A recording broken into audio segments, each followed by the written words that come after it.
마가복음입니다.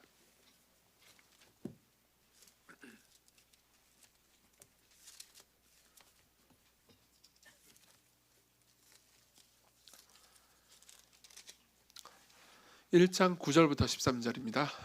마가복음 1장 9절부터 13절 제가 여러분들을 위해서 읽어드리도록 하겠습니다. 하나님의 말씀을 들으십시오.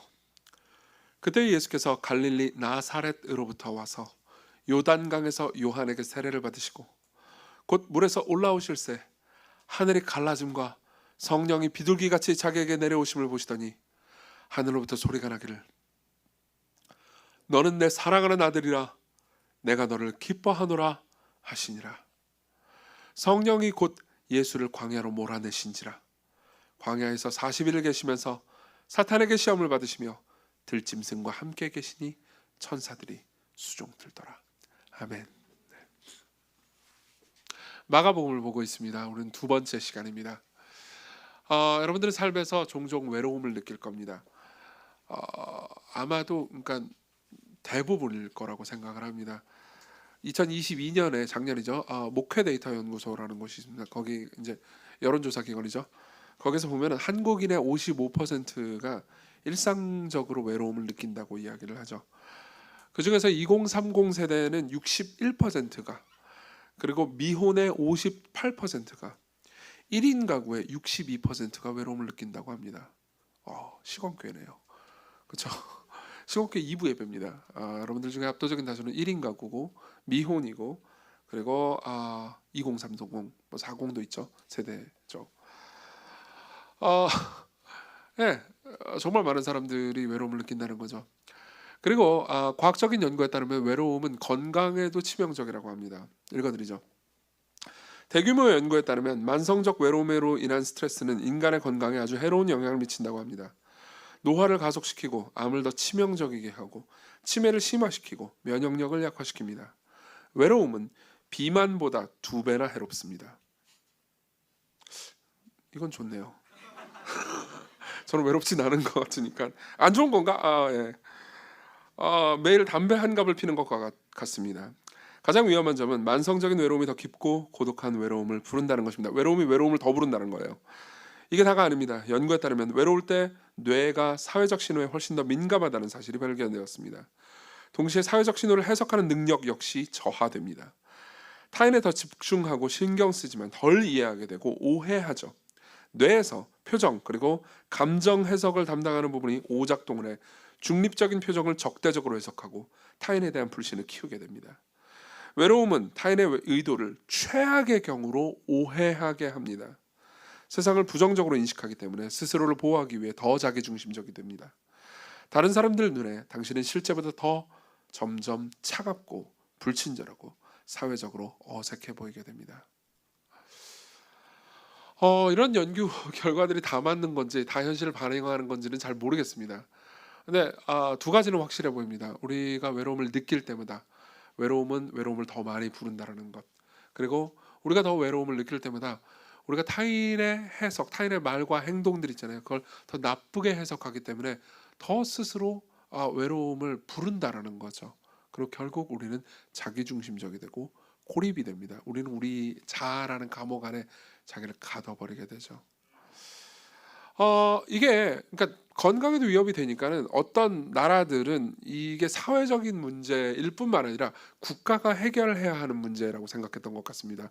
그래서 2018년도 영국 같은 경우에는 외로움 담당 장관을 그 무슨 뭐 외교부 장관 이런 것처럼 그런 걸 만들었습니다. 일본에도 그런 게 있어요. 그래서 Minister for Loneliness라는 장관이 있답니다. 근데 지금도 있는지 모르겠어요. 계속 찾아보니까 2018년도에 임명을 했다 하는데 그 이후로 어떻게 되는지 모르겠습니다. 근데 어쨌든 간에 그만큼 국가가 나서서 해결해야 될 정도로 심각한 문제라고 생각했던 거죠. 근데 만일 영국이 그렇다면 한국은 더더욱 그렇지 않을까요? 왜냐하면 영국은 당시에 외로움을 느낀다고 하는 사람들이 45%였거든요. 근데 우리나라는 55%니까 더 심한 문제겠죠. 이게 국가가 나서서 해결할 수 있는 문제인지 혹은 국가가 해결해야 하는 문제인지는 잘 모르겠습니다. 근데 하나 확실한 것은 우리는 외로움을 느끼고 그것은 우리에게 해롭다는 거죠. 왜 외로울까요? 어떻게 외로워진 걸까요? 그럼 어떻게 우리는 여기서 벗어날 수 있을까요? 인간이 어떤 존재인지 알기 위해서는요. 인간을 만든 하나님이 어떤 분이신지 알아야 합니다. 예. 이거는 기독교 강요라는 책을 쓴 잔 칼뱅의 말이죠. 잔 칼뱅의 기독교 강요 첫 번째 나온 이야기입니다. 우리는 하나님 없이는 우리를 이해하지 못합니다. 그리고 우리가 우리를 이해할 때 비로소 하나님을 이해하기도 합니다. 그러면요, 우리는 왜 외롭고 어떻게 이 외로움을 해소할 수 있을까요? 예. 이 문제를 이해하기 위해서 저는 본문을 통해서요, 먼저 하나님이 어떤 분이신지 말씀드리려고 합니다. 그분은 외롭지 않으시다라는 것, 이걸 말씀드릴게요. 두 번째로요, 왜 우리가 외로워지는지에 대해서 말씀드리겠습니다. 이게 도대체 어떻게 생긴 일인지, 뭐가 문제인지에 대해서 말씀드리죠.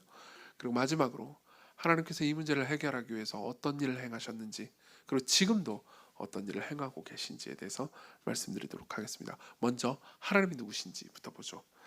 9절부터 11절을 보겠습니다.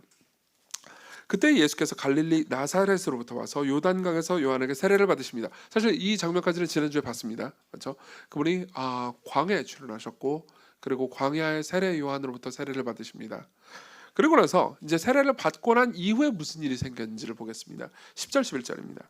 곧 물에서 올라오실새 하늘이 갈라짐과 성령이 비둘기같이 자기에게 내려오심을 보시더니 하늘로부터 소리가 나기를 너는 내 사랑하는 아들이라 내가 너를 기뻐하노라 하시니라 라고 말합니다. 자, 보세요. 여기에 보면요, 되게 재밌습니다. 삼위일체가 등장합니다. 성부와 성자와 성령이 등장합니다. 마가는 처음부터 그냥 단도직입적으로 이야기해 버립니다. 보세요. 여기는 예수님이 있습니다. 예수님이 세례를 받고 물에서 올라오시죠. 그렇죠? 그리고 하늘에서는 소리가 납니다. 이는 내 사랑하는 아들이다. 너는 내 사랑하는 아들이라, 내 기뻐하는 자다라고 소리가 납니다. 성부 하나님이죠. 그리고 성령님은요, 비둘기처럼 성자에게 내려오십니다. 비둘기가 내려온 게 아닙니다, 여러분. 옛날에 여러분 예수님 영화 같은 거 보신 분 계신가요? 저 옛날에 예수 영화 본 적 있는데 거기 보니까 예수께서 세례를 받고 올라오시니까 비둘기 한 마리가 파닥거리면서 내려오더라고요. 아니에요. 그런 방식이 아닙니다. 비둘기처럼 내려오신 거죠. 예. 그리고 이걸 통해서, 그러니까 마가가 얘기하고 싶은 것은 단순합니다. 자, 하늘에서 소리가 난 그분은 하나님이라고 누구든지 인정할 겁니다. 이분은 신이구나. 성령님이 비둘기처럼 내려왔습니다. 이분도 신이구나 라고 생각하기 쉽습니다. 근데 물에서 올라온 분은 누구죠? 사람이에요. 사람이잖아요. 그냥 한 팔레스타인 남자입니다. 그리고 마가복음은요, 이렇게 얘기합니다. 이 한 팔레스타인 남자는 신이다. 이분은 하나님이다 라고 이야기를 해주는 거죠. 그런 식으로 그냥 직접적으로 이분이 하나님이라고 말해줍니다. 그리고 이런 이야기를 해주는 거죠. 이 한 남자, 이 한 사람과 성령님과 그리고 하늘에서 소리를 낸 이 성부 하나님은 한 하나님이다. 세 분이 하나님이다 라고 말하는 거죠. 자, 여기서 여러분들을 좀 복잡하게 만들 수는 있지만은 기독교의 가르침인 삼위일체에 대해서 이야기를 안 할 수가 없습니다. 성경은요, 자, 이 장면을 보십시오. 하나님 몇 분입니까? 몇 존재입니까? 저는 삼위일체를 강의하러 갈 때마다 이런 질문을 던집니다. 이 본문을 읽어주면서요, 제가 이런 질문을 던지죠. 하나님은 몇 분이십니까? 그러면요, 특히나 이제 한국교회 사람들은 하나님이 한 분이시다라는 이야기를, 그러니까 정확한 이해 없이 기계적으로 많이 이해를 했습니다. 그래서 하나님 한 분이요. 잠깐만요, 보세요. 예수님은 올라오시죠? 성령님이 내려오고 계시죠? 하늘에서는 소리가 났어요. 하나님 몇 분이죠? 한 분이요. 계산 못 하나요? 네, 보세요. 존재적으로 몇 존재가 계십니까? 네, 세 존재가 계십니다. 많은 사람들은 하나님의 한 분이시라는 사실을 오해합니다. 마치 이런 식으로 오해하는 거죠. 예를 하나 드리겠습니다. 이 예에 은혜 받으시면 안 됩니다. 왜냐하면 이 예는 이단이기 때문입니다. 제가 있습니다. 저는 이정규죠. 그리고 제게는 딸들이 있습니다. 딸들한테는 저는 아버지입니다. 그리고 제 아내한테는 저는 남편입니다. 그리고 저희 부모님한테는 저는 아들이죠. 그렇죠? 그런 것처럼 한 존재가 아들이기도 하고 남편이기도 하고 아버지이기도 한 것처럼 하나님이 하늘에 계실 때는 성부, 이 땅에 계실 때는 예수님, 우리 안에 계실 때는 성령님, 이렇게 이해하면 안 됩니다. 아시겠죠? 설교 중에 방금 부분만 따가지고 딱 이렇게 하면은 이정규는 이단이다 할 수 있습니다, 여러분. 네, 그럼 아니에요. 그건 잘못된 겁니다. 왜 잘못된 겁니까? 지금 우리가 성경이 묘사하는 거랑 다르잖아요. 그렇죠? 세 위격이, 구분된 세 위격이 계십니다. 성부는 성자가 아니시고 성자도 성령이 아니시며 성령도 성부와 성자가 아니십니다. 이 문장은 신학교에서 외우라고 배우는 문장이에요. 세 위격이 계시지만 세 위격이요, 서로를 깊이 사랑하십니다. 도무지 세 분이라고 말할 수 없을 정도로 서로를 완벽하고 깊이 사랑하십니다. 창세전부터 서로가 서로를 깊이 사랑하셨어요. 그래서 제 아내와 저는 별도의 몸이지만 서로 사랑함으로 한 몸이 되었듯, 그리고 교회는 여러 명으로 이루어져 있지만은 하나님께서 부르셔서 한 몸으로 부르셨듯, 하나님께서 세 위격이시지만 한 분이십니다. 물론 이 문장은 사실 어떤 의미에서는 적절치 않습니다. 신학적으로 정교하게 보는데 적절치 않습니다. 왜냐하면요, 부부는 부부싸움을 하죠. 그리고 교회도 불일치가 많이 있습니다. 그렇지만 하나님은요, 성부와 성자와 성령은 완벽하게 서로를 사랑하십니다. 그 중에서 우리가 주목해야 되는 거는요, 성령님이 비둘기처럼 내려왔다는 겁니다. 성령께서 비둘기처럼 내려왔다라는 이야기는, 그러니까 어떤 의미인지에 대해서 굉장히 다양한 의미를 가지고 있습니다. 학자들은요, 아주 깊이 있게 성경을 연구하는 학자들은요, 여기에 최소한 9가지 정도의 의미가 있다고 말하는 사람도 있습니다. 9가지까지는 잘 모르겠지만 최소한 3-4가지 정도의 의미는 있습니다. 그리고 그 중에서 가장 중요한 의미는 이겁니다. 윌리엄 핸드릭슨이라는 신학자는요, 성령께서, 그러니까 구약 성경의 여러 이 이미지들을 살펴볼 때 성령께서 비둘기 같은 모양으로 오신 이유는 그분이 화평케 하시는 영, 평화의 영, 교제의 영으로 오셨다는 말의 의미라는 거죠. 보세요. 성부와 성자는 서로 사랑하십니다. 그리고 성령님은요, 성부와 성자가 서로 사랑할 수 있도록 교제케 하시는 영입니다. 그리고 세상과 하나님이 서로 사랑할 수 있도록, 교제할 수 있도록 하시는, 제가 신학교 때 저의 교수님한테 배웠던 방식으로 표현해 보자면요, 그분은 세상의 중매쟁이십니다. 세상을 평화하게 만드시는 분이죠. 그리고 성부와 성자와 성령은요, 서로 그렇게 서로를 높이면서 사랑하십니다. 자, 이게 삼위일체의 기본적인 개념입니다. 근데 여기 우리는 한 발자국만 더 가보겠습니다. 이건 굉장히 중요합니다. 어떤 의미냐면요, 이거예요. 성부와 성자와 성령은요, 그냥 하나님 1, 하나님 2, 하나님 3 이렇게 해가지고 서로를 사랑하신다가 아닙니다. 역할이 다르세요. 역할이 다르십니다. 보세요. 우리가 보는 장면이 이렇습니다. 하늘에 계신 분이 계십니다. 그렇죠? 모든 걸 주관하고 다스리는 분이 계십니다. 그리고 이 땅에 내려와서 실제로 사람의 몸을 입고, 그렇죠? 일하시는 분이 계십니다.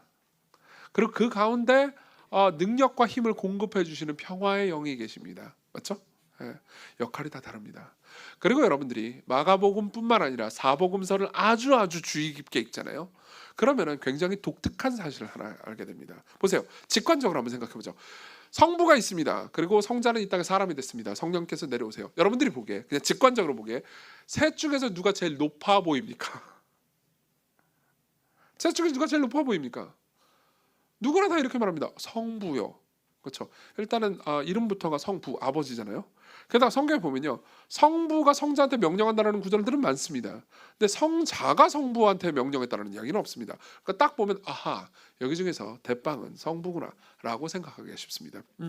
이분이 센터군, 그죠? 자, 근데 성경을 더 자세히 보잖아요. 더 자세히 보잖아요. 그러면 희한하게 이런 표현들이 등장합니다. 내게, 예수님께서 하신 말씀이에요. 요한복음 8장 54절입니다. 내게 영광을 돌리시는 분이 내 아버지시니 곧 너희가 너희 하나님이라 칭하는 바로 그분이시라고 말합니다. 무슨 말입니까? 자, 보세요. 예수님은 이렇게 말하는 겁니다. 성부 하나님은, 내 아버지는 나를 영광스럽게 한다, 내게 영광을 돌린다 라고 말하는 거죠. 이해되세요? 자, 그럼 어떻게 되죠? 우리는 이렇게 생각했습니다. 센터가 성부라고 생각했어요. 제일 위가 성부예요. 그리고 그 밑이 성자라고 생각했습니다. 근데 성부가 성자를 영화롭게 하면 자리가 바뀌죠. 센터가 바뀝니다. 근데요, 방금 우리가 읽은 본문을 보고 12절을 봅시다. 12절을 보면요, 12절 같이 한번 읽어볼까요? 시작. 성령이 곧 예수를 광야로 몰아내신지라. 자, 보세요. 누가 위죠? 누가 위죠? 아하, 그렇구나. 성자는요, 성령께 순종합니다. 그러면 센터가 바뀌죠. 성령으로 센터가 바뀌었습니다. 근데 여러분들이 요한복음을 읽잖아요. 요한복음의 14장 같은 내용을 보면요, 성령님이 자의로 말씀하시는 게 아니고 예수님이 말씀하신 것을 전달해 주시는 분이라고 말합니다.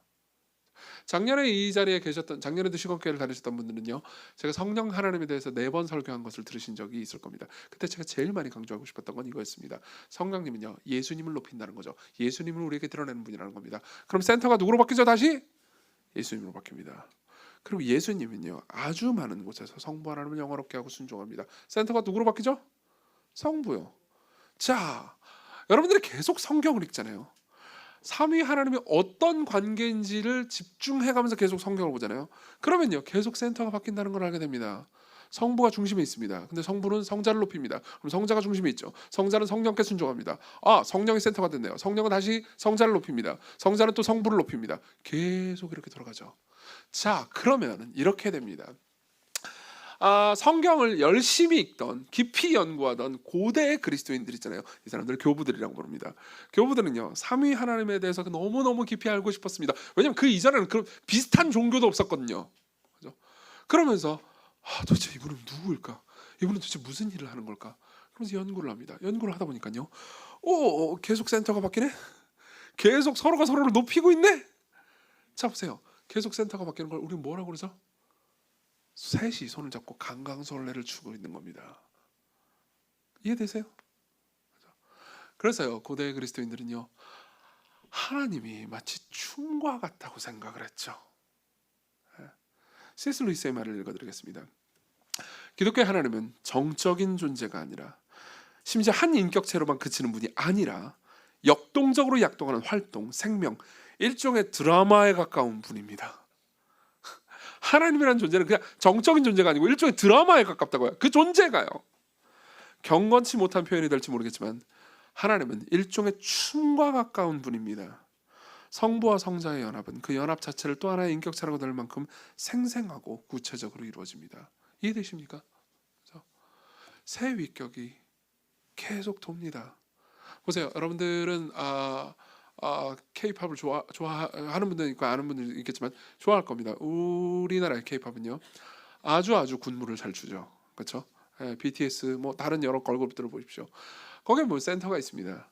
근데 생각해보세요. 센터가 계속 센터에 있나요? 나는 센터고 계속 끝까지 센터에 있다. 그러면 춤이 성립되지 않습니다. 그렇죠? 센터는 어느 순간 빠져줘야 합니다. 그럼 또 다른 사람이 센터로 들어오죠.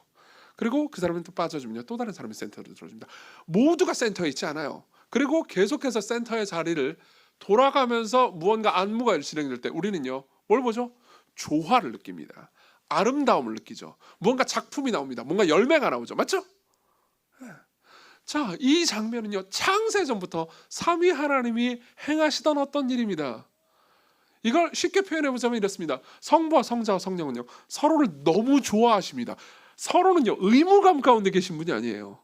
성부가 성자를 사랑하고, 성자가 성부께 순종하고, 그리고 성령이 성자를 이끌어 가시고, 또 성자는 성령께 순종하고, 성령 역시 성자께 순종하는 이 모든 그림 있잖아요. 이거는 나 하기 싫어 죽겠는데 억지로 순종해야 돼, 이런 게 전혀 없습니다. 너무나 좋은 거죠. 여러분들은 이것을 경험적으로 알고 있습니다. 여러분들이 지나가고 있는데, 교회를 복도를 지나가고 있는데 우리 교회에 어떤 귀여운 아이들 되게 많지 않습니까? 여러분들한테 말합니다. 이모 혹은 삼촌, 나한테 빵 사줘요. 그럼 여러분들은 의무감 때문에 어쩔 수 없군, 이렇게 합니까? 아니요. 여러분들이 귀여운 그 아이를 볼 때요, 무언가를 해달라고 할 때 여러분들은 기쁨으로 합니다. 그렇죠? 이모 나 화장실 데려가 주세요. 여러분들은 화장실에서 살지도 모릅니다. 무슨 말인지 이해하십니까? 우리는요, 이걸 알고 있습니다. 여러분들이 정말 존경하는 사람이 있습니다. 그 사람이 너무나 가치 있는 일을 하려고 합니다. 그리고 여러분들을 초대합니다. 같이 일하자고요. 그 사람과 함께 일하면요, 그 사람이 여러분을 지배하는 게 아니고 그 사람이 여러분을 높여주고 그 사람의 인도를 따라서 여러분들이 더 많은 것들을 배울 수 있다는 것을 압니다. 그리고 그 사람이 여러분들에게 같이 일하자고 말할 때 여러분들은 뭐라고 말하나요? 연봉은 얼만데요? 이렇게 물어보나요? 아니요. 기쁘게 함께합니다. 그리고 보상이 없어도 그 사람과 함께 있다라는 사실 때문에 기쁘고, 함께 열매를 거두면 함께 누릴 수 있다라는 사실 때문에 기쁘죠. 그 사람은 나를 이용하지 않을 게 분명합니다. 그럼 나는 어떻게 하죠? 나도 그 사람을 이용해 먹으려고 하나요? 아니요. 동참하려고 하죠. 자, 봅시다. 그렇게 서로가 서로를 섬기는 사람들 가운데 있습니다. 그런 사람이 한둘이 아니에요. 서로가 서로를 좋아합니다. 의무 때문에 서로가 서로에게 섬기는 일을 하는 게 아니고요, 좋아하기 때문에 계속해서 함께합니다. 그리고 무언가를 같이 하죠. 그리고 열매를 맺습니다. 그때 우리는 엄청난 기쁨을 누립니다. 맞죠? 그때 우리가 보는 건 뭐죠? 거대한 춤이죠. 거대한 안무입니다. 너무나 조화롭고 아름다운 안무죠. 자, 바로 이것이 하나님께서 이 세상을 만드신 이유입니다. 창세전부터 성부와 성자와 성령은요, 서로를 사랑하고 서로를 높이고 서로를 기뻐하기 때문에 부족함이 없으셨습니다. 하나님은 자충족하셨습니다. 누가 하나님한테 더 줄 필요가 없었습니다. 그분은 모자르지 않으셨습니다. 그래서 그분은요, 모자르기 때문에 세상을 만드신 게 아닙니다. 오히려 자신 안에 있는 폭발하는 사랑, 성부와 성자와 성령 안에 있는 폭발하는 기쁨이 퍼뜨려져 나가기를 원하셨습니다. 그래서 그분은요, 피조물로부터 만드신 존재로부터 무언가를 받기 위해 전지를 창조하신 게 아닙니다. 자신 안에 있는 사랑을 주기 위해 세상을 만드셨죠. 그리고 세상을 펼쳐놓으셨습니다. 보세요, 여러분, 잠깐만 세상을 묵상해 봅시다. 이 우주를 묵상해 보십시오. 태양을 묵상해 봅시다. 태양이 있어요. 그리고 태양계가 있습니다. 그죠? 태양계가 어떻게 하죠? 계속 돌고 있죠. 어떤 궤도를 따라서 계속 돌고 있습니다. 사실 그들이 무슨 의지가 있는 것들은 아닙니다. 목성이 의지가 있어가지고 나는 이 궤도로만 돌 거야, 그런 것도 아니에요. 그죠? 토성이 감정이 있어가지고 나는 금성하고 부딪히면 금성이 너를 슬퍼하겠지 하지 않습니다. 그죠? 그냥 돌고 있습니다. 그리고 그 도는 것 가운데서는 어느 곳에 뭔가 센터가 없습니다. 우주를 생각해 보세요. 우주의 센터는 어디죠? 없습니다. 모두가 각자의 센터죠. 그리고 조화롭게 움직입니다. 이게 하나님께서 원래 계획하셨던 우주예요. 원래 계획했던 세상입니다. 그리고 그 모든 것 가운데서요, 하나님께서 사람을 만드시죠. 사람 만드실 때 딱 한 존재만 짓지 않으십니다. 남자와 여자를 지으시죠. 그리고 남자와 여자를 서로 사랑하는 존재로 지으십니다. 이게 창세기 2장의 내용이에요. 서로 사랑해서 서로를 높이고, 누가 누구든 역할은 다르지만 누가 누구든 주도하거나 그 위에 있거나 압제하거나 자기중심적이 되지 않도록 서로가 서로를 섬기면서 기쁨을 누리도록 지으신 거죠. 그래서 성경은요, 하나님께서 인간을요 하나님의 형상으로 지으셨다고 말합니다. 왜요? 하나님은 관계적인 존재입니다. 이런 말이 신성모독이 될지 모르겠지만은 실제로 어떤 신학자들이 이렇게 말합니다. 조나단 에드워즈도 이렇게 말한 적이 있습니다. 하나님은 마치 공동체와 같은 분이라고요. 성부와 성자와 성령은요, 삼위 하나님이 너무나 서로 깊이 사랑하는 공동체십니다. 그리고 자신만이 누리는 기쁨을 사람들에게 주고 싶으셨습니다. 사람들이 그것을 받고 알고 누리고 그 춤 안으로, 그 공동체 안으로 들어가기를 원하셨죠. 하나님께서는 사람을 이용해 먹기 위해서 지으신 게 아니었습니다. 사랑하시기 위해서 지으셨죠. 그리고 보세요, 사람을 지으십니다. 사람에게 온갖 것을 주십니다. 자, 춤을 출 때 어떻게 하죠? 저는 옛날에 춤을 춰본 적이 있습니다. 잠깐요. 올해는 아니었어요. 이 몸으로 춤을 추긴 어려웠죠. 제가 대학교 1학년 때 저는 어디서든 관심 받고 싶었기 때문에 동아리를 한 4개인가 들었었습니다. 그러다가 나중에 다 정리했어요. 정리했는데 그 중에 하나가 사교 댄스 동아리였죠. 이런 거 하고 싶지 않나요? 쿵짝짝 영어를 좋아했기 때문에 Shall we dance? 그럼 너무 멋져 보였어요. 저도 누군가에게 이렇게 하고 싶었던 거죠. 손을 딱 내밀면은. 그래서 이제 배웠는데 여기서도 춤 좋아하는 분들이 있을 거예요, 아마. 딱 내밀면, 그때 처음 배웠어요. 저는 그때 춤이 멋있는 건 줄로만 알았습니다.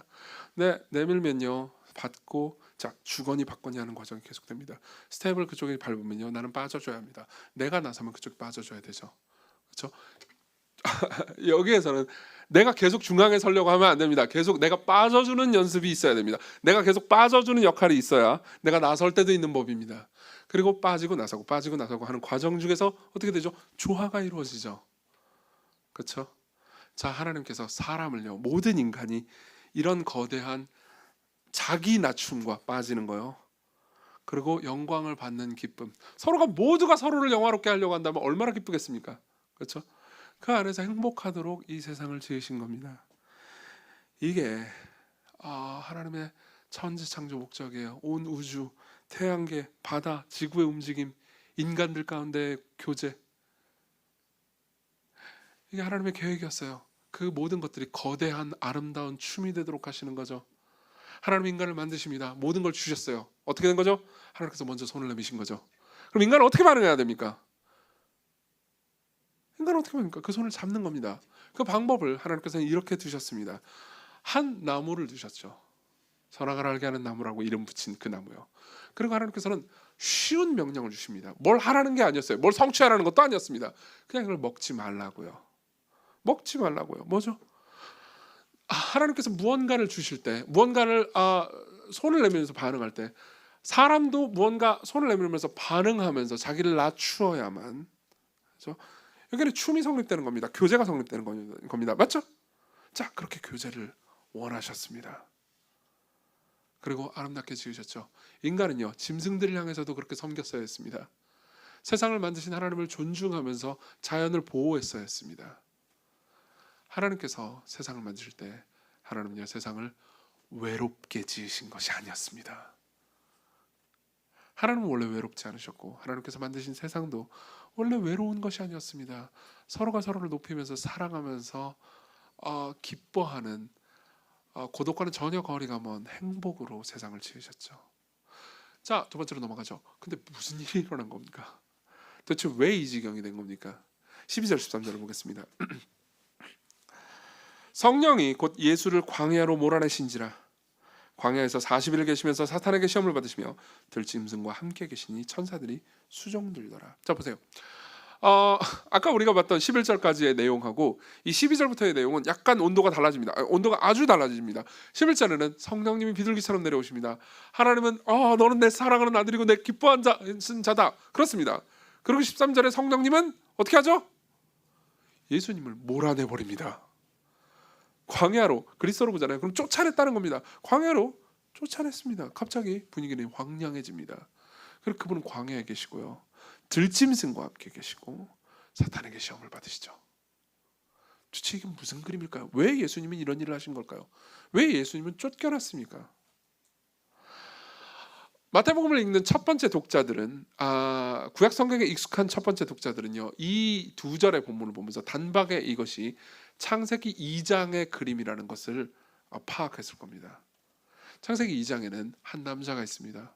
여기 지금 우리가 보고 있는 장면도 한 남자가 있죠. 그렇죠? 창세기 2장에 나오는 남자를 아담이라고 부릅니다.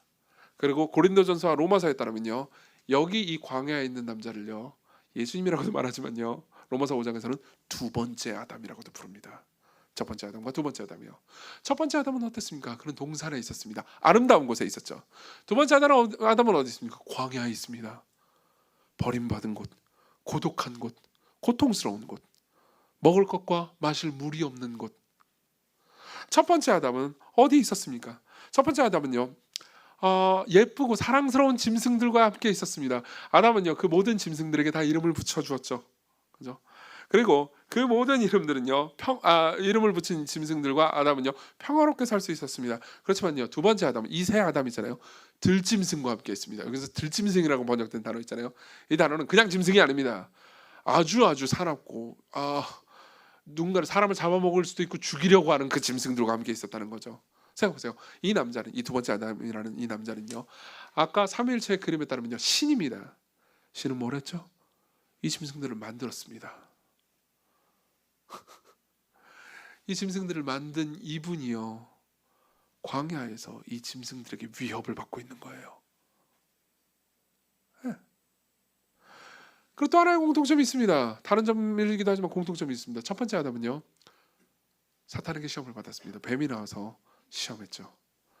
두 번째 아담도 시험을 받았습니다. 네. 이 이야기를 보면서 사람들은요, 첫 번째 아담의 이야기를 떠올릴 수 있게 기록된 거죠. 마가는 그렇게 기록한 겁니다. 그리고 이게 바로 우리 인간이 겪는 외로움의 근원입니다. 무슨 말인지 얘기해 드리죠. 남자와 여자가 있었습니다. 대초에요. 서로가 서로를 사랑하고 섬기며 삼위 하나님이 그러듯 서로를 높이는 방식으로 행복하도록 지음받은 존재입니다. 근데요, 그때 뱀이 끼어듭니다. 뱀이 말을 하죠. 자, 하나님이 정말로 이 모든 나무의 열매를 먹지 말라고 했니? 당연히 그런 말을 한 적은 없습니다. 그렇지만 뱀이 그렇게 말을 한 이유는 하나랍니다.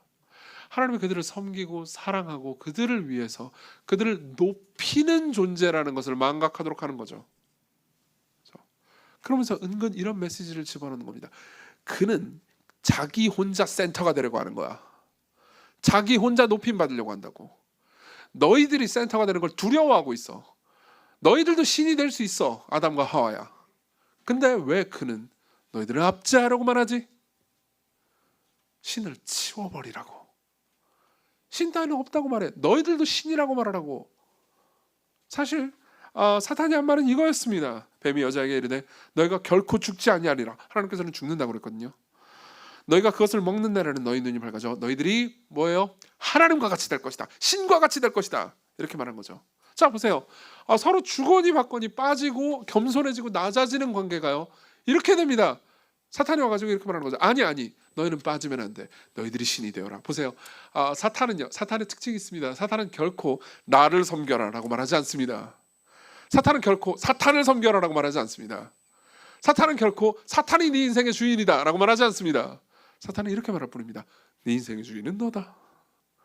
네가 왕이다. 네가 그냥 신을 해라. 합리적으로 들리죠. 자, 그리고 어떻게 됐습니까? 인간은 자기중심적인 존재가 됐습니다. 무슨 말이냐면요, 낮아질 줄 모르는 존재가 됐다는 거죠. 누군가 낮아지라고 말할 때 그는 이렇게 말합니다. 호구 잡히라고? 그는 심지어 자신의 사랑하는 아내를 향해서도 그런 마음을 품었죠. 하와를 향해서도요. 하와 역시 그랬습니다. 그리고 창세기 3장 후반부에 보면요, 그 부부 관계가 깨지고 박살나는 장면이 보입니다. 죄로 인한 고통의 탓을요 서로에게 넘기는 장면이 보이죠. 그게 바로 인간이 경험하는 고독의 근원입니다. 성경이 말해주는 인간이 고독한 이유에 대해서 성경이 말해주는 답입니다. 왜 그렇습니까? 우리 모두 자기중심성에서 빠져나올지 모릅니다. 우리는 관계를 합니다. 예컨대 부부나 연인 관계가 있을 수 있습니다. 그리고 둘 다 상대가 자기를 섬겨주기를 원하지, 내가 상대를 섬기는 거는 상대가 자기를 더 많이 섬겨준다라는 전제 하에서 내가 상대를 섬기게 됩니다. 이 가운데 계산이 존재합니다. 부부 가운데도, 가족 가운데서도 계산이 존재합니다. 내가 왜 더 많이 희생해야 되지? 나는 늘 억울해 라는 생각을 서로가 서로에게 하게 됩니다. 그리고 분노하게 되죠. 여기서 자기 연민이 들어옵니다. 나는 너무 불쌍한 거예요. 그러니까 내가 가족이라 하더라도 함부로 해도 된다고 스스로를 정당화하기 시작합니다. 그럼 어떻게 되죠? 가족 가운데 춤은 사라지죠. 모두가 센터에 서려고 합니다. 모두가 나를 위해서 다른 사람들이 존재하기를 원하죠. 관계는 즐거움과 기쁨과 사랑과 섬김이 아니고 의무만 남게 됩니다. 아버지니까 어쩔 수 없이 해야지. 딸이니까 어쩔 수 없이 해야지. 아들이니까 어쩔 수 없이 이렇게 할 수밖에 없지. 그리고 관계는 고통으로 빠져들어가는 거죠. 여러분들은 이런 과정을 겪어본 적이 없습니까? 보세요. 여러분들이 교회에서 소그룹을 할 때요, 여러분들은 춤을 겪든지 아니면 소외를 겪을 수 있습니다. 소그룹을 예로 들죠. 보세요. 소그룹이요, 아름답게 돌아가려면 어떻게 해야 될까요? 모두가 각자가요 하나님의 말씀 앞에 서서요 자신이 어떤 존재인지, 그리고 하나님께서 내게 하실 말씀이 어떤 것인지 솔직하고 진지하게 말을 하잖아요. 그럼 소그룹이 춤이 됩니다. 그죠? 근데 어떤 사람이요 대화를 독점한다고 합시다. 내 하고 싶은 얘기하고 다른 사람들을 가르치려고 만들려고 막 말을 한다고 합시다. 그럼 뭐죠? 계속 그 사람이 센터에 서고 싶은 겁니다. 그럼 다른 사람들은 어떻게 되죠? 외면하기 시작합니다. 그러면서 뭐야 이 관종, 제 얘기예요 사실은. 저는 목사잖아요. 아무래도 말을 많이 하고 싶어 한단 말이에요. 제가 지금은 이제 이 구로에서는 그런 못하긴 하지만 속으로 돌아다니면서 이렇게 막 되게 말할 기회를 찾잖아요. 내 주인공이 되고 싶어. 그럼 이제 여러분들이 사랑이 넘치는 사람들이니까는 이제 저렇게 잠깐 센터에 세워주죠. 예.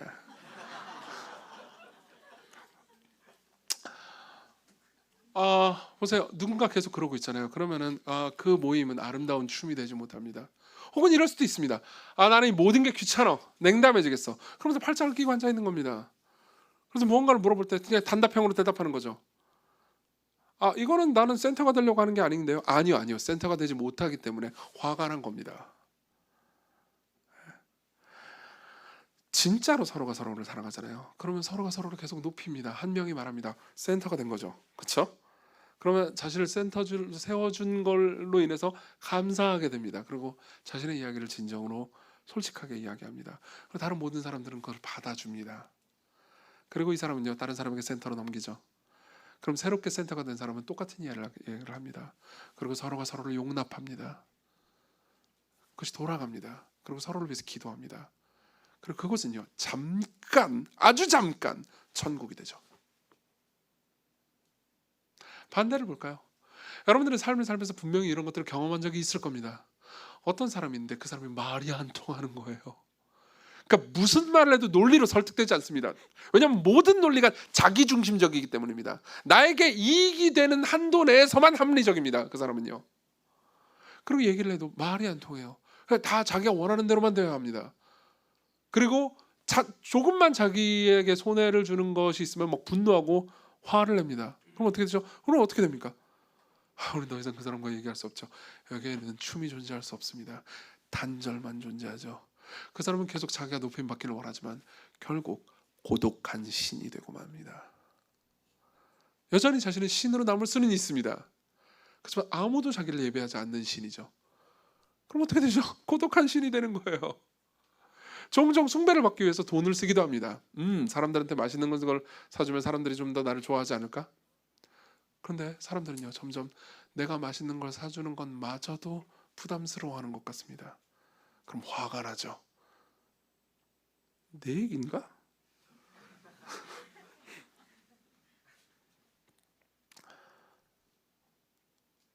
접근해 보려고 합니다.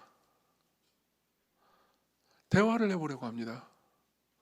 서로가 서로를 알아가려고 합니다. 그렇지만 마치 상대의 귀에는 에어팟이 꽂힌 것 같은 느낌이 듭니다. 아니면 진짜 에어팟을 꽂을 수도 있죠.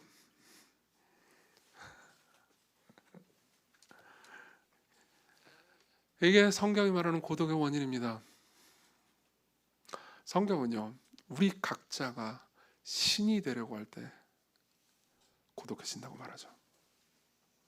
세 번째입니다. 그럼 이걸 어떻게 해결해야 됩니까? 어떻게 이걸 해결할 수 있을까요? 자, 바꿔서 말해봅시다.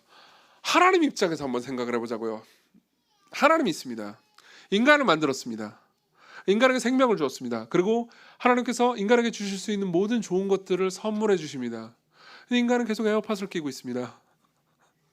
인간은 하나님의 부름에 응답하지 않습니다. 하나님의 명령에 순종하려고 하지 않습니다. 그러다가 가끔 필요할 때만 하나님을 찾습니다. 그리고 그 필요가 끝날 때는 하나님을 더 이상 찾지 않습니다. 대화는 단절됐고 하나님께서 손을 내밀어도 그는 응답하지 않습니다. 자기가 필요할 때만 하나님을 찾고 필요가 없어지면 버려버리죠.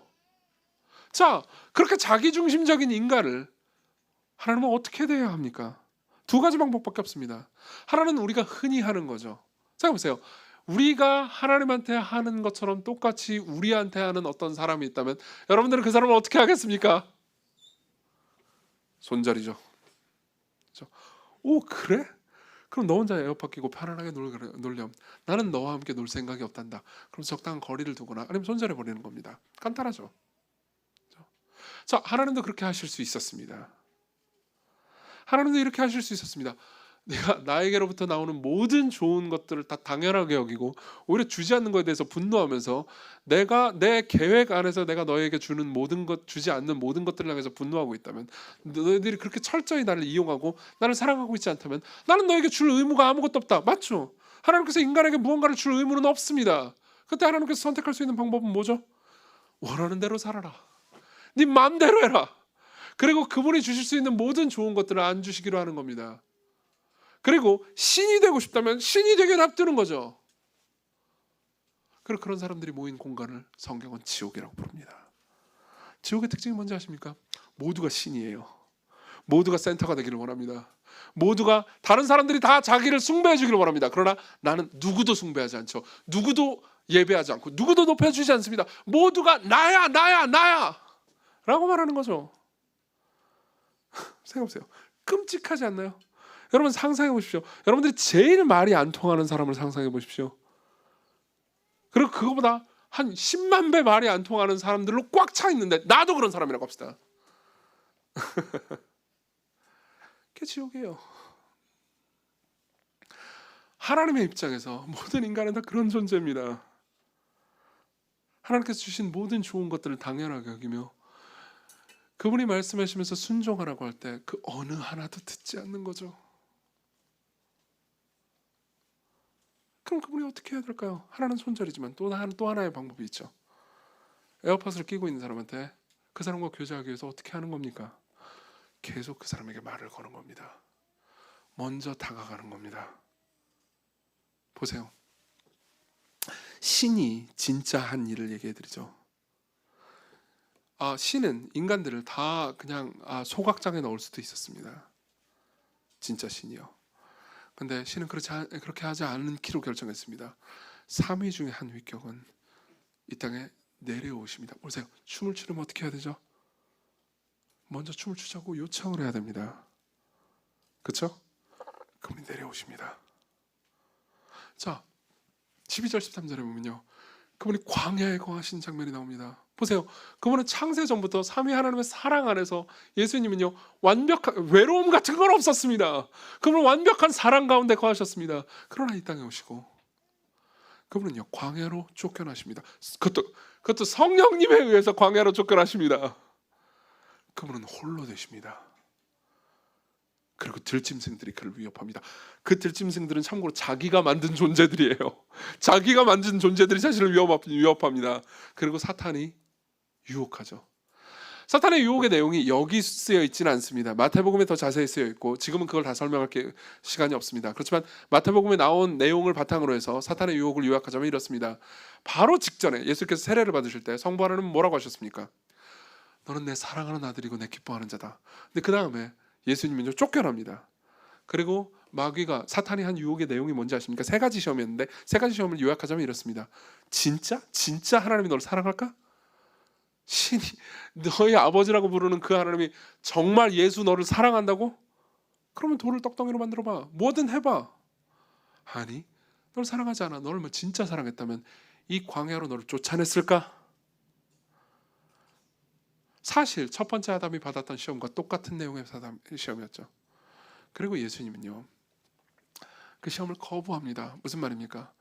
내가 광야로 쫓겨났다면 그건 하나님의 의도가 있었다. 내가 그걸 다 이해하지 못한다 하더라도 나는 내 아버지를 버리지 않겠다.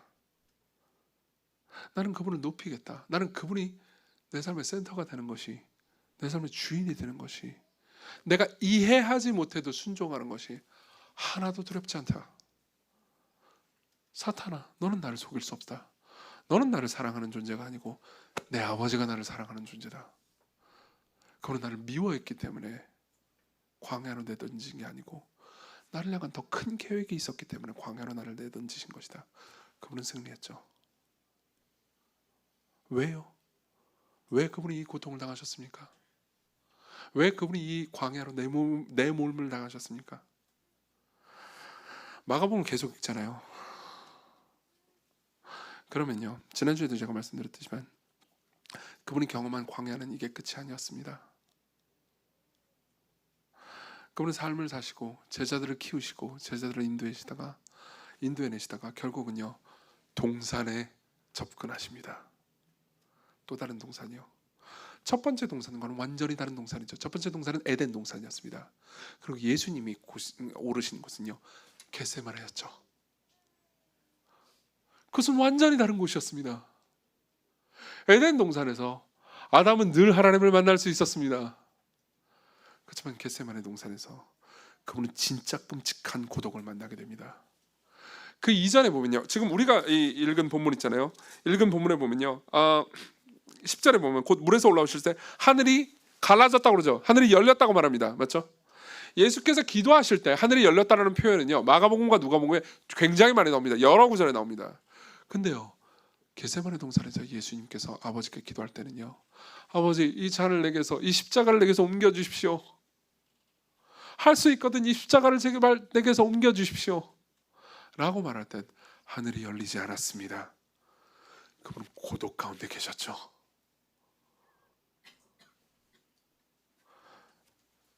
그분이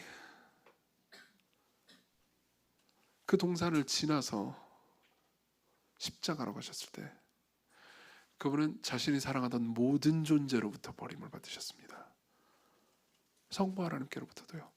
그분이 궁극적 고독, 완전히 버림받는 고독.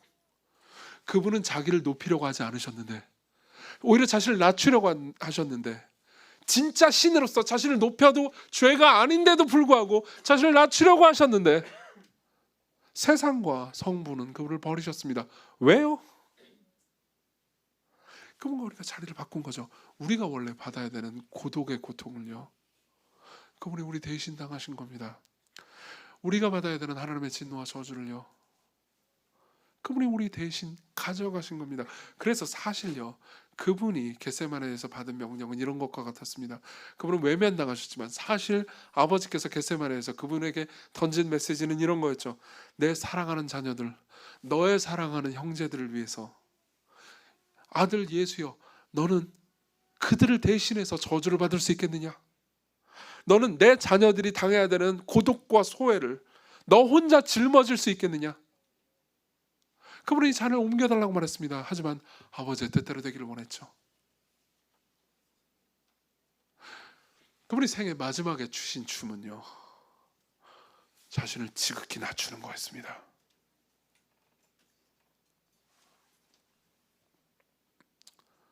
그리고 그분이 우리를 대속하셨고 우리는 그분의 사랑을 받을 수 있게 되죠. 자, 보세요. 여기서 이제 생각해 봅시다. 여기서 어떤 춤이 이루어지는지를 말씀드리겠습니다. 보세요. 지금까지 졸았다 하더라도 지금부터는 눈을 떠주시면 감사하겠습니다. 보세요. 하나님의 아들이 이 땅에 오십니다. 그리고 그분이 먼저 모든 일을 하십니다. 그분이 십자가에서 속죄를 이루십니다. 무슨 일이 벌어진 거죠? 자기중심적인 인간에게, 에어팟을 꽂고 팔짱을 끼고 있는 인간에게 먼저 손을 내미신 겁니다. Shall we dance? 인간은 계속해서 거절하죠. 무슨 소리예요? 종교는 원치 않아요. 종교는 다 사기라고요. 목사들이 하는 소리는 다 개소리들이에요. 나는 원치 않아요. 계속해서 거절합니다. 그렇지만 그분은 여러분들을 부르십니다. 내게로 오라. 내게로 오라. 여러분들은 이 표현을요, 설교 시간마다 그리스도께로 오십시오라는 말로 듣습니다. 내게로 오라. 내게로 오라. 여러분들은요, 그때 처음으로요, 어느 날 계속해서 무시하다가 어느 날 내게로 오라라는 음성에 응답하기 시작합니다. 정말요, 제가 당신께 가도 되겠습니까? 라고 믿음과 회개로 반응합니다. 그때 무슨 일이 일어난 거죠? 여러분들은 손을 내밉니다. 그분이 먼저 다가오셨고요, 우리가 이제 다가옵니다. 자, 보세요. 춤이 이루어지고 있죠? 쿵짝짝 쿵짝짝. 그리고 우리가 믿음과 회개로 손을 내밀었을 때 그분은 말씀하십니다. 너는 내 사랑하는 아버지의 영원한 아들이고 너는 나의 신부며 나의 영원한 친구다. 너는 죄인이지만 이제 의롭다. 너의 모든 죄는 용서받았다. 우리는 의롭다고 여김받고 용서받습니다. 자, 그분이 다가오신 거예요. 그럼 우리는 어떻게 반응합니까? 하나님, 당신은 내 모든 것입니다. 내 모든 삶을 당신을 위해서 살겠습니다. 당신이 나의 구세주십니다. 이제 더 이상 내 삶의 주인은 내가 아닙니다. 나는 더 이상 신이 되고 싶지 않습니다. 낮아졌죠? 여러분들 한 발 다가왔습니다. 쿵짝짝 쿵짝짝.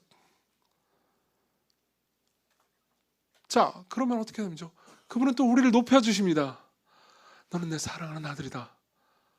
너는 영원히 나의 사랑하는 존재다. 내가 너를 죽는 날까지, 아니 영원히 보호하고 너와 함께 하겠다. 어떤 일이 생겨도, 너에게 어떤 고난이 오고 네가 어떤 죄를 저지르든 나는 너를 결코 버리지 않겠다. 자, 그분이 다가오시는 거죠. 그럼 또 우리는 삶에서 죄를 짓습니다. 죄를 지을 때 우리는 피하거나 도망가지 않습니다. 다시 한 발 내밀죠. 저를 용서해 주십시오. 저는 또 죄를 저질렀습니다. 당신이 저를 용서해 주시고 저를 위해서 죽으셨다는 것을 알매도 불구하고 저는 또 죄를 저질렀습니다. 그때 그분이 한 발 또 다가오십니다. 아니, 나는 네가 죄를 그 다음에 안 지을 거라고 생각해서 십자가를 진 것이 아니다. 네가 계속해서 죄를 지을 것을 알고도 십자가를 졌다. 나는 계속해서 너를 용서하겠다. 계속해서 너를 안아주겠다. 자, 또 그분이 다가오신 거죠. 주여, 내가 또 용서받았기 때문에 나는 당신을 더 따르기를 원합니다. 나는 내 이웃과 형제들을 사랑하기를 원합니다. 자, 또 우리는 다가갑니다. 그분은 또 그것을 기뻐하십니다. 우리는 또 죄를 저지르고 또 용서를 구합니다. 근데 그분은 또 용서하십니다. 또 받으십니다. 자, 보세요. 무슨 일이 일어났죠? 춤입니다. 그분은 계속 우리를 부르시고 우리는요, 그분께 응답합니다. 예배를 보십시오. 예배는 하나의 거대한 춤입니다. 그분이 우리를 먼저 부르십니다. 수고하고 무거운 짐진 자들아 다 내게로 오라. 우리는 일어나서 삼위일체 하나님을 찬양합니다. 그분은 우리에게 말씀하십니다. 우리는 회개와 찬양으로 응답합니다. 계속해서 무슨 일이 벌어지는 거죠? 춤이죠. 너희들은 언제든지 내게 용납받을 수 있단다. 내게로 오라. 내게로 오라. 그때 고독이 죽습니다.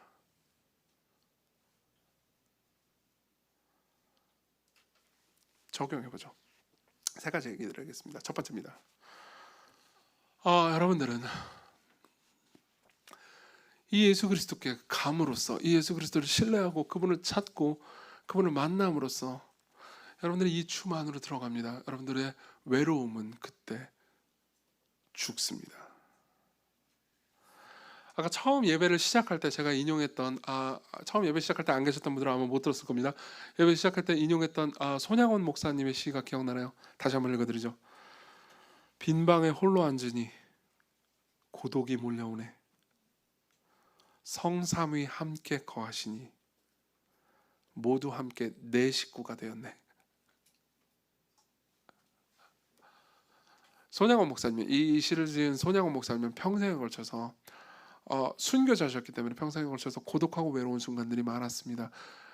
이분의 신앙을 이해하지 못하는 경우를 많이 경험했습니다. 그리고 그럼에도 불구하고 이분은 홀로 외롭지 않았습니다. 왜냐하면 모두가 이분을 버린 상황에서도요, 그분은 내 식구로 계셨거든요. 성부와 성자와 성령의 사랑 있잖아요. 그 사랑 안에 거했기 때문입니다. 이 사람은 알고 있습니다. 생각해보세요. 셋이 춤을 춥니다. 셋이 손을 잡고 춤을 춰요. 셋이 강강설레를 하고 있습니다. 그럼 그 셋 안에 끼어 들어가려면 어떻게 해야 되죠? 이 셋이 잠깐 손을 놓아야 합니다. 셋이 찢어져야 되죠. 맞죠? 그래서 그분이 찢어지신 겁니다. 그분이 십자가에서 우리 죄를 대속해서 찢어지셨습니다. 그리고 그분 안으로 우리를 집어넣어 주시죠. 그래서 우리가 내 식구가 됩니다. 여러분, 손양원 목사님은요, 이걸 단순히 교리를 알았기 때문에 이런 시를 지은 게 아닙니다. 그분 경험했기 때문에 이런 시를 지은 겁니다. 경험했습니다. 가장 극한의 고독 가운데서도 그는요, 하나님께서 자신과 함께 하시다는 것을 알았죠. 그 임재를 경험했죠. 여러분들은 이 임재를 알고 있습니까? 여러분들이 이 임재를 한 번도 경험해 본 적이 없다면요, 그리스도께로 오십시오. 그분을 찾으십시오. 그분이 여러분들을 부르시는 음성을 거절하지 마십시오. 설교 아직 안 끝났습니다. 그리스도께로 오십시오는 했지만 두 번째입니다. 두 번째는요, 여러분들을 위해서 춤을 추자고 손을 내미는 상대를 받을 수 있습니다. 자, 봅시다. 교회는요, 저도 마찬가지입니다. 계속해서 우리를 향해서 먼저 손을 내미시는 하나님의 음성을 듣고 그분의 손을 잡은 사람들로 충만합니다. 그리고 종종 여러분들이 이 교회, 시광교회는 거대한 춤입니다. 그걸 아십니까? 좀 이따가 무슨 우리 교회가 만든 앱을 홍보할 시간이 있을 건데, 온유라는 앱을 홍보할 시간이 있는데요, 제가 온유 앱을 보면서 막 소모임들이 생기더라고요. 그걸 보면서 무슨 생각이 들었겠습니까? 이 시광교회는 거대한 춤이군. 사람들이 서로가 서로에게 손을 내밉니다. 소그룹을 만듭니다. 여러 소그룹에서 서로 교제합니다. 서로를 섬기는 일들이 있습니다. 근데 여러분들 중에서 어떤 사람들은요, 이런 분들이 계실 겁니다. 아무 것에도 소속되지 않으신 분들이 계실 겁니다. 자, 여러분들을 정죄하고 싶은 게 아닙니다. 여러분들을 비난하고 싶은 게 아닙니다. 나는 이곳에서 그냥 예배를 딱 드리고 집에 가겠어 하시는 분들이 계실 수 있습니다. 자, 그분들을 위해서 말씀드리죠. 누군가 여러분들에게 손을 내밀 겁니다. 여러분들의 조장이라면서 전화를 하는 분들이 있을 수 있습니다. 그러면요, 여러분들은 이렇게 합니다. 귀에다가 에어팟을 끼고요. 여러분들을 비난하고 싶지는 않습니다. 하지만 여러분들은 겁쟁입니다. 뭐야, 겁쟁이라고 말해놓고 비난을 안 했다고? 예, 저도 겁쟁이니까요. 여러분, 여러분들이 잠시라도 자신의 자존심을 내려놓고 낮아지지 않는다면 여러분들은 복음의 은혜 안에서 하나님을 아는 사람들이 누리는 기쁨을 결코 모르게 될 겁니다. 그럼 어떻게 됩니까? 여러분들은 일이나 성취에서 잠시 외로움을 잊을 수도 있고, 연애나 다른 로맨스를 통해서 잠시 외로움을 잊을 수 있지만 여러분들의 궁극적인 외로움은 변하지 않을 겁니다. 여러분들에게는 진짜 친구가 없을 수 있습니다. 그러나 복음이 여러분들을 부를 때, 복음의 은혜로 말미암아 살아가는 사람들이 여러분들에게 손을 내밀 때요, 여러분들은요, 알량한 자존심을 내려놓을 수 있습니까? 여러분들이 잠시 내가 신이기를 포기할 때 여러분들은 사랑하는 공동체를 만날 수 있습니다. 두 번째요, 세 번째입니다. 여러분들은 춤을 요청할 수 있습니다. 그분이 여러분들을 위해서 하신 일을 여러분들도 할 수 있는 거죠. 여러분들의 친구와 여러분들이 사랑하는 사람들에게 손을 내미는 겁니다. 여러분들이 손을 내밀 때 사람들은 그냥 에어팟을 끼고 아무런 반응을 안 할 수도 있습니다. 여러분들은 춤을 추기 위해서, 교제하기 위해서, 섬기기 위해서 묻습니다. 어디 사세요? 그러면 상대방은 이렇게 대답합니다. 핸드폰을 보면서 오류동이요. 뭘 의미하죠? 자, 네가 원하는 정보를 말했으니까 더 이상 나한테 말을 걸지 말라는 거죠? 그럼 여러분들은 마음속으로 이런 생각합니다. 손절. 아니요. 여러분들은 잠시 물러나갔다가 그 사람을 위해서 기도합니다. 그리고 또 말을 거는 거죠. 또 기도합니다. 또 말을 거는 거죠. 또 기도합니다. 또 말을 거는 거죠. 벌써 여기저기서 안 해요 하는 소리가 들리네요. 여러분, 저는 12년 동안 이 일을 해왔습니다. 여러분들 중에서 분명히 이 여기 앉아 있는 분 중에서 제가 여러분들에게 어디 사세요라고 물어봤을 때 오류동은 아닐지라도 오류동 한 사람들이 있을 겁니다. 기억나시죠? 손 들어보실. 그만합시다. 손 안 들면 내가 찝는다. 네.